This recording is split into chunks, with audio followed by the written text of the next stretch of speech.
Apologies we're late, guys. Don't blame Johnny, go easy on him. It's my fault. We stayed at training ground just to pick up a few bits with some lads who aren't playing, so sorry. No problem at all, thanks for your time. Kev, can I just double check, no new issues with anyone, everyone's still available and good to go for tomorrow? Yeah, all fit well, all good to go. Can you just talk about what it means to the group and you personally to walk towards the pressure and privilege of a World Cup quarter final?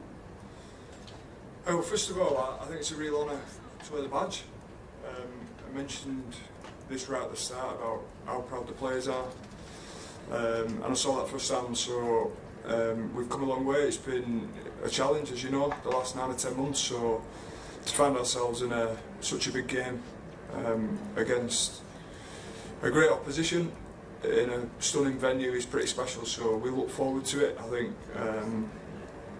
to be in a World Cup quarter final is special at any moment, but certainly at this moment in time, the support we've had with having 33 fit guys who are all competing really hard, we're really looking forward to tomorrow.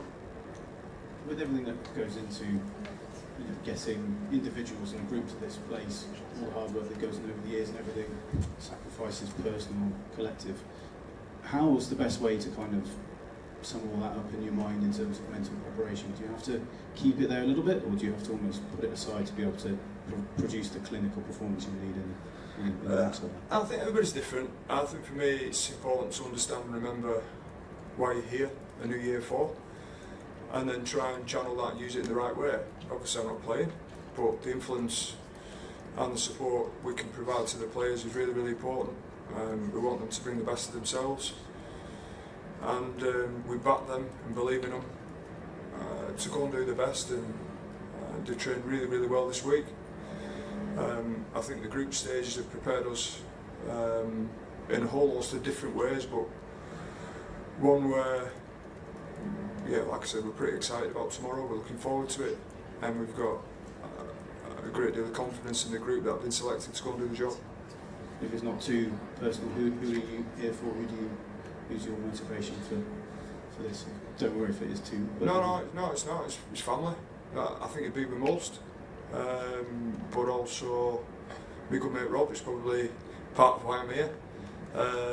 So he's been watching the games at home and he's become a bit of a fan. So I'm sure he'll be tuning in tomorrow. And your uni convert?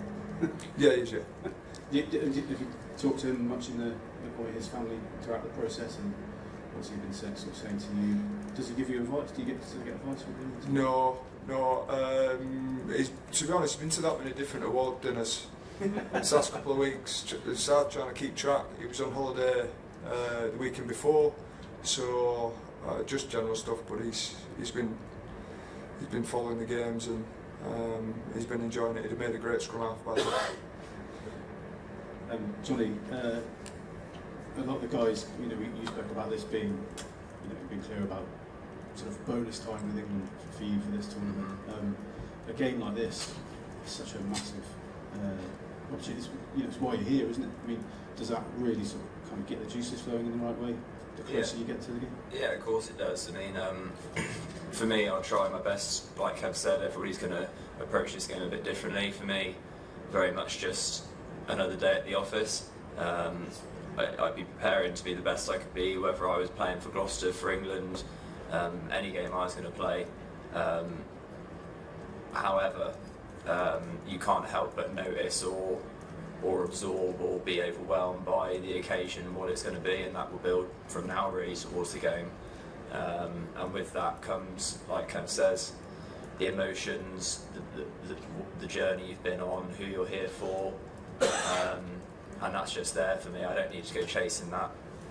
That motivation's there. It will simmer away and build towards the game, and I just need to stay focused on just trying to be the best I can be for the boys.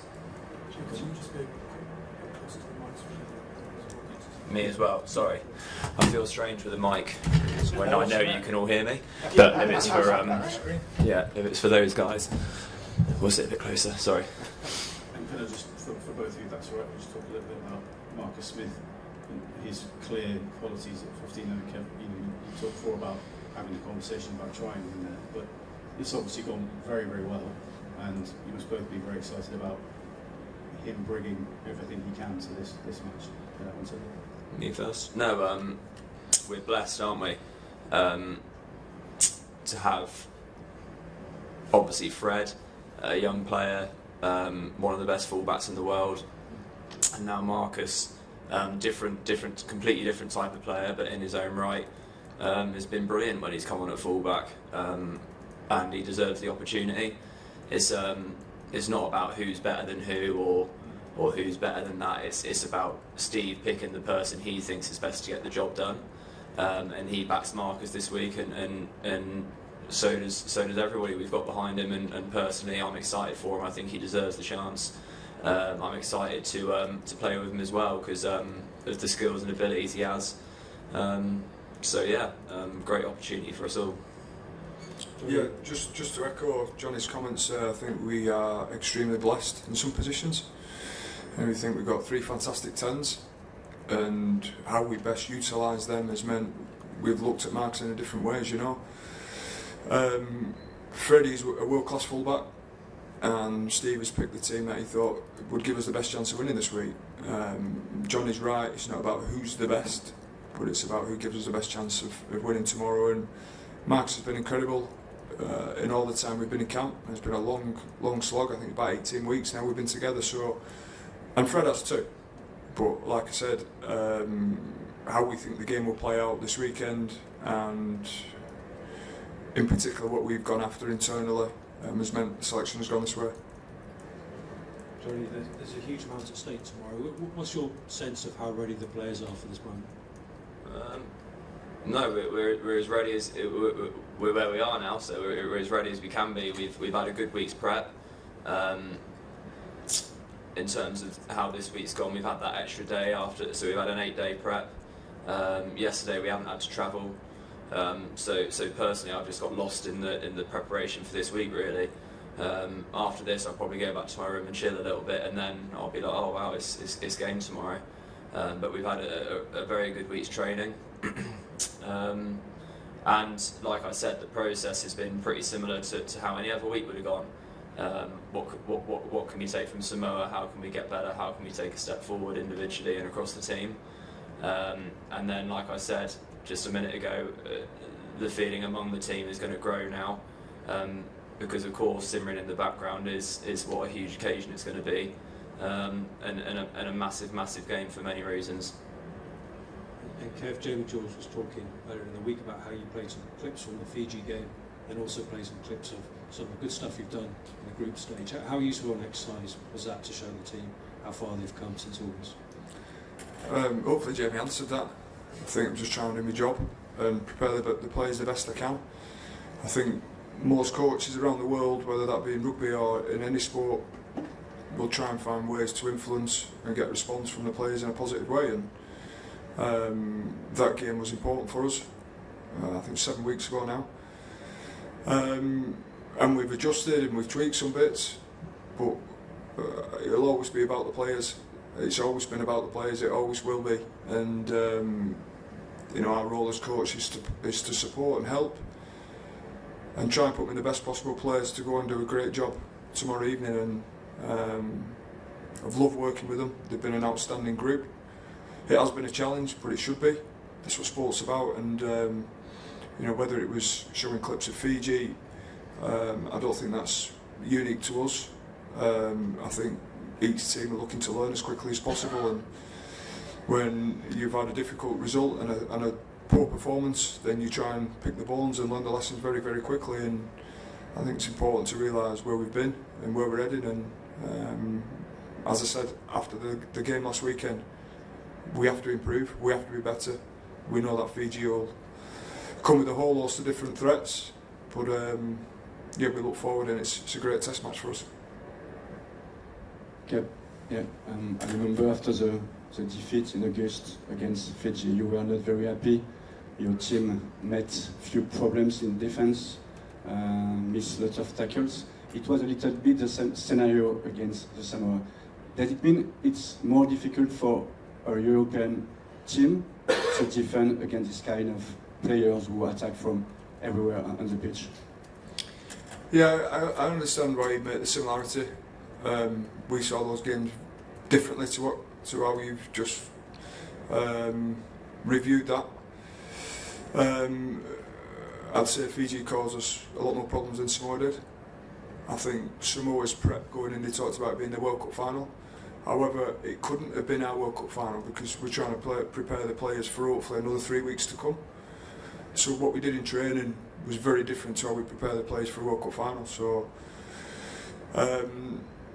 you're right in pointing out that we conceded a couple of tries against Samoa, conceded 3 against Fiji. We conceded some line breaks against them both, but I think there's quite a big difference in the tackles we missed, Fiji versus Samoa. So we have shown improvement. I think we had some concentration issues, more so against Samoa. I think it was different against Fiji. So we've made the adjustments and the tweaks and reviewed the game last week. As has already been mentioned, we've reviewed thoroughly the Fiji game from last time, and we're improving, we're getting better, and as I said, we've got to be better again tomorrow. So certainly, I understand why you asked the question, but probably view it a little bit differently too.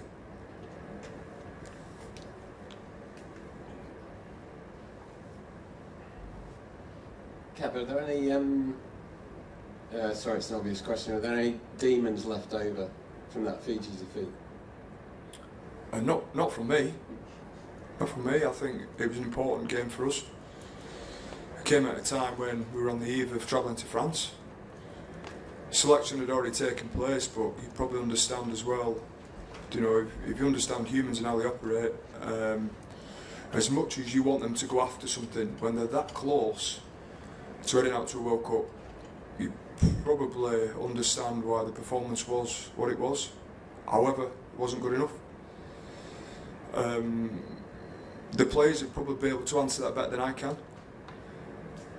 But I would also like to say that after we reviewed that game, we saw a change, and we arrived in France, and since then we've been excellent. So whether we have demons tomorrow, whether there's some guys who are anxious about the game, whether there's some guys who are excited and really looking forward to it, I think that'd be the case no matter who we're facing in a game of this magnitude. It's really important for us, and there's always going to be nerves, and if you want to term it as demons when you're in quarterfinals. It wouldn't matter who we face. These guys are a threat, they're a serious opposition for us, and we look forward to playing the best we can. Kev, can I ask you about your scramble defence specifically in the second half against Samoa? What do you feel that says about you as a side? Well, if you're comparing the two games, we didn't have that last time we played Fiji, and that's been something that we've worked hard on. For me, our team scrambles in defence shows your spirit and your togetherness. I think the tackle Danny Care came up with at the end, I think there were 4 occasions we came up with try-saving tackles. Shows the spirit the group have, and the best way for us to display it, because we can talk about it and you guys can believe it, or you don't have to believe it, and same with the outside world. Like, the best way for us to show it is how hard they work for each other, and thankfully we're starting to see some really good signs. Now, I caveat that with, I don't want us to be in those positions. I don't want us to have to show that we can scramble and cover 4 tries up. I want our front line to be as strong as it can be, and I want us to be physical and aggressive. However, we understand that the quality of the opposition we face, we will get busted from time to time, and when you've got spirit of the guys, spirit like Johnny has next to me, and that runs through the team, then I look forward to watching how we play tomorrow. Johnny, could I just ask you another one about Marcus? Are there sort of less obvious aspects of fullback play that your experience has helped him with? Sorry, what's the question? So sort of positioning and things like that, has he come to you, and has your advice helped him? Well, he's been in and out of that position for this whole, like, how long has it been now, Ken? Did you say? 18. Yeah, 18 weeks. So he's had a fair amount of it, and we always play 2 teams in training. So he's a smart guy. He knows his positional, his play, and he's a fly half. He's a master and a student of the game. So he's clued up in terms of where he needs to be and what he needs to be doing. For him, it's just about bringing his game, which we know he's going to do, because every time he's come off the bench, or started, even against Chile, he's done exactly that. So he hasn't got to do anything other than just be himself tomorrow. Thanks so much, guys. Thanks, mate. Thank you. Thank you. Thank you.